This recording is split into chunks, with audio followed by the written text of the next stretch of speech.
Third आई meditation एक ऐसा ध्यान है जिसे कुछ दिन करने मात्र से आपके सारे दुख दर्द दूर होने लगते हैं, मनोकामनाएं पूरी होने लगती हैं, दिमाग तेज और मन शांत होने लगता है। इसके साथ ही लोगों की मन की बातें सुनाई देने लगती हैं और उनके भविष्य की झलकियां भी आपको मिलना प्रारंभ हो जाती हैं। यदि आपने इस ध्यान विधि को अच्छे से जाने बिना करना शुरू किया तो आपको इसके दुष्परिणाम भी भुगतने पड़ सकते हैं। इसमें आपको सिर दर्द, जी घबराना, डर का आभास होना, मन में अशांति बने रहना आदि ये सब हो सकते हैं। इसलिए आपको पहले इस वीडियो को एक भी सेकंड स्किप किए बिना पूरा देखना है, जिससे आपको ध्यान का पूरा ज्ञान हो सके और आप ध्यान के माध्यम से शक्तियों को प्राप्त कर सकें। सबसे पहले आपको एक ऐसी जगह की तलाश करनी होगी जो साफ सुथरी हो, आरामदायक हो तथा जहां आपको ध्यान के दौरान कोई भी परेशान ना कर सके। स्थान तलाशने के बाद आप अपनी सुविधा के अनुसार नीचे फर्श पर या कुर्सी पर बैठ सकते हैं, परंतु ध्यान रहे कि आपकी गर्दन और रीढ़ की हड्डी एक सीध में हो तथा आपका जमीन से सीधा संपर्क ना हो। उसके लिए आप नीचे कुछ मोटा कपड़ा बिछा सकते हैं। बैठने के दौरान आप आल्टी पाल्टी मारकर यानी पद्मासन की स्थिति में बैठ सकते हो। अब आप अपनी आंखों को बंद करें तथा शरीर को ढीला छोड़ दें। कुछ समय तक गहरी सांस लें और अपने विचारों को शांत करें।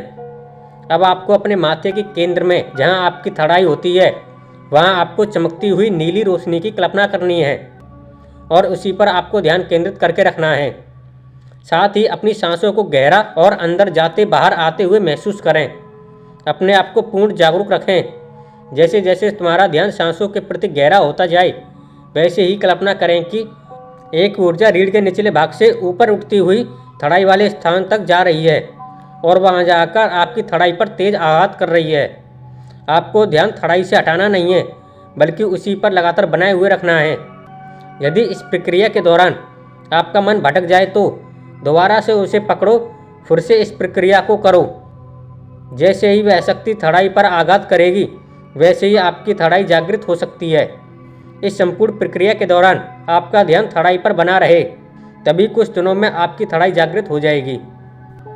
परंतु इस प्रक्रिया को करने के लिए आवश्यक है कि आपके अंदर असीमित धैर्य हो और नियमित अभ्यास करने की शक्ति हो, क्योंकि नियमित अभ्यास से ही आप कुछ पा सकते हो। यदि आपने कुछ दिन लगातार ध्यान किया और उसके बाद ध्यान करना छोड़ दिया तो आपको कोई भी लाभ नहीं होगा, बल्कि कुछ दिन ध्यान करके आपने अपना समय ही नष्ट किया है।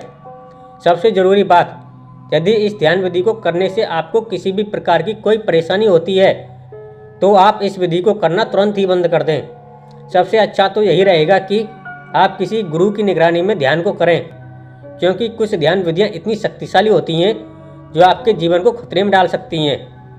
मैं यह नहीं कहता कि ध्यान मत करो, ध्यान करो, किंतु उससे कोई परेशानी होती है तो उसे करना तुरंत ही बंद कर दो, या ध्यान की शुरुआत बेसिक ध्यान विधि से करो, जिससे आपको कोई परेशानी नहीं होगी और आप आसानी से ध्यान के माध्यम से अध्यात्म या ईश्वर को प्राप्त कर सकते हो। दुनिया की सबसे सरल ध्यान विधि की लिंक मैं आपको डिस्क्रिप्शन बॉक्स और वीडियो के अंत में दे दूंगा। इस वीडियो को पूरा देखने के लिए आपका बहुत बहुत धन्यवाद।